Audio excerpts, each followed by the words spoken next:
trading in Market Cipher looks like.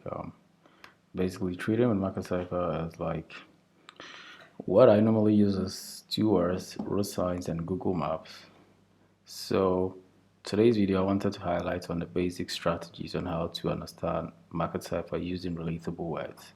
What I say relatable words, I don't want to use jargons and I don't want to use words that we tend not to understand in terms of trading. So I want to use relatable words. So basically, what we see here right now is road signs. These are basically your what I call what we call the indicators, but they are essentially road signs. All we see here is just road signs.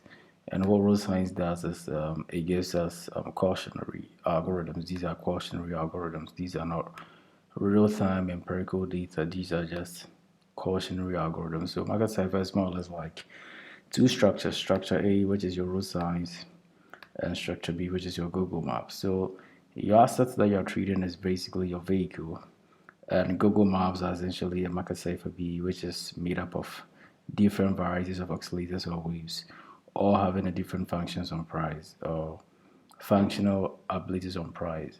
So let's say you're having a car vehicle and you drive based on the very direction of your Google Maps. So with this Google Maps, we have basically different levels of Google Maps. So all has different influence on the very direction of price. So let's say your vehicle says, sorry, your Google Maps says this green liquid is heading towards the negatives. It means price is falling. What if you have another oscillator or another different varieties of Google Maps heading towards the negative? It means price is also going down. So if you have multiple of oscillators or multiple Google Maps heading towards the negative, it means price is essentially falling, right? So we have two signs here: positives and negatives, or what we call the buy and sell, essentially. So if you have different oscillators or different Google Maps confirming to the same direction, that means there's an intensity of direction, meaning price is going down. So as if you have multiple of these oscillators or Google Maps heading towards the upward territory, it means price is also going up, so you're going buy. This is basically the basics of Market Cipher. It uses different levels of oscillators or waves that has enough influence on the very direction of price to determine your trade.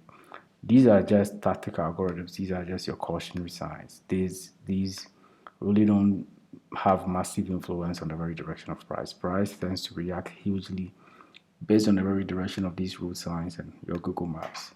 Not necessarily your Google Maps, not necessarily your road signs in general. Your road signs are more or less like backup.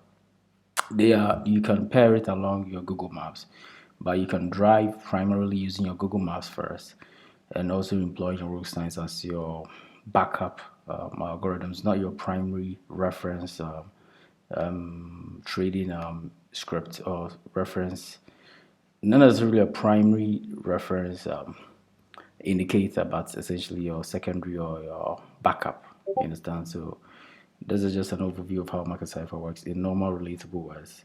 Not really trying to use jargons to make it hard for people to understand. It's just basic words and relatable words that helps in your training. So I think along the line I will probably touch on other elements as well on how they are also affect price in general. So without wasting much of your time, I want to end the video here. Have a nice time. Peace.